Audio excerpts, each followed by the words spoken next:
ଲକ୍ଷ୍ମୀଙ୍କର ଦୟା ଯେଣୁ ହେଲା ତା ଉପରେ, ଅଚଳା ସମ୍ପତ୍ତି ଭୋଗ କଲେ ମଞ୍ଚପୁରେ। ଏଥୁ ଅନନ୍ତରେ ଇନ୍ଦ୍ର ଶୁଣ ମନ ଦେଇ, ଲକ୍ଷ୍ମୀଙ୍କର ବ୍ରତ ତତେ କହିବା ବୁଝାଇ। ମାଘ ମାସ ଶୁକ୍ଳ ପକ୍ଷ ଦଶମୀ ଗୁରୁବାର, ଶିଶୁ ଦଶା ବ୍ରତ ଗୋଟି ପଡେ ସେ ଦିନର।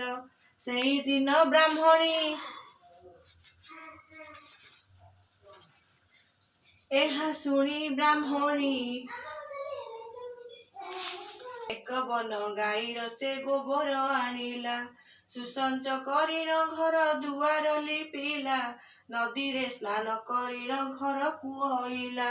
ତଣ୍ଡୁଳ ବାଟିଣ ଚୁଟି ଆଭରଣ କଲା, ଶ୍ରୀପରମା ଲକ୍ଷ୍ମୀକୁ ସେ ସୁମ ତହିଁରେ ଉପରେ ପୂର୍ଣ୍ଣ ଘଟକେ ସ୍ଥାପିଲେ। ଦଶମୁଖୀ ଦୀପାବଳି ଜାଗର ଜାଳିଲେ, ଦଶ ଘିଅ ଧଳା ସୂତେ ବ୍ରତକୁ ଭାଙ୍ଗିଲେ।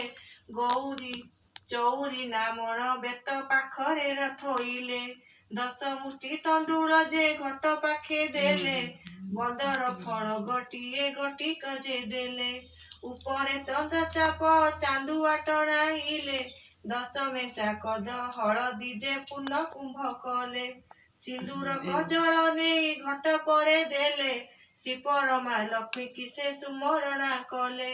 ଛେନାପଣା କଦଳୀ ଯେ ସରଘୃତ ଦେଲେ, 10 ଗୋଟି ମଣ୍ଡା ନେଇ ଆଗରେ ଥୋଇଲେ।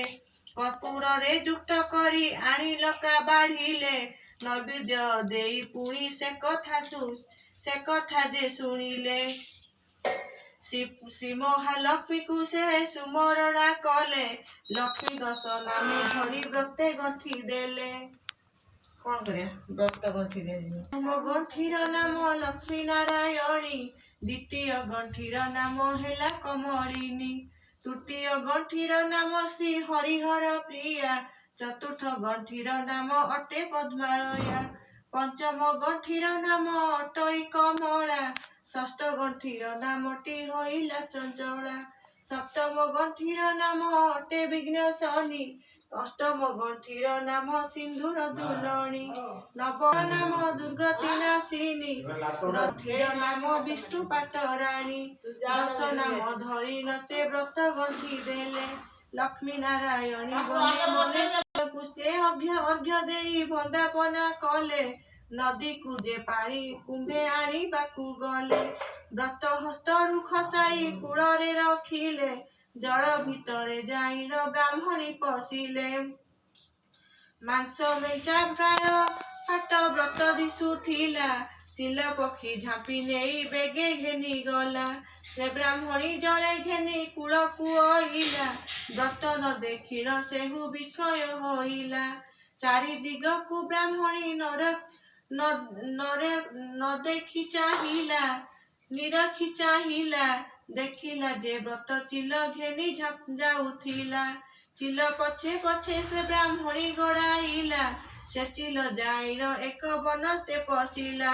ବ୍ରତ ନ ପାଇ ବ୍ରାହ୍ମଣୀ ବିକଳେ କାନ୍ଦିଲା, ଚିଲ ପକ୍ଷୀ ବନସ୍ତେ ଅଦୃଶ୍ୟ ହୋଇଲା।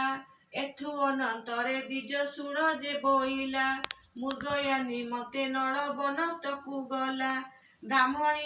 ବ୍ରାହ୍ମଣୀ ରୋଦନ ରାଜା କନେ ଯେ ଶୁଣିଲେ, ଏ ବନସ୍ତେ ଏକ କାନ୍ଦୁଛି ବୋଲି ନ ଭାବଇଲେ। ଏକ ସଖା ଘେନି ରାଜା ବିଜେ କରିଲେ, ବ୍ରାହ୍ମଣୀ ପାଖରେ ଯାଇ ପ୍ରବେଶ ହୋଇଲେ।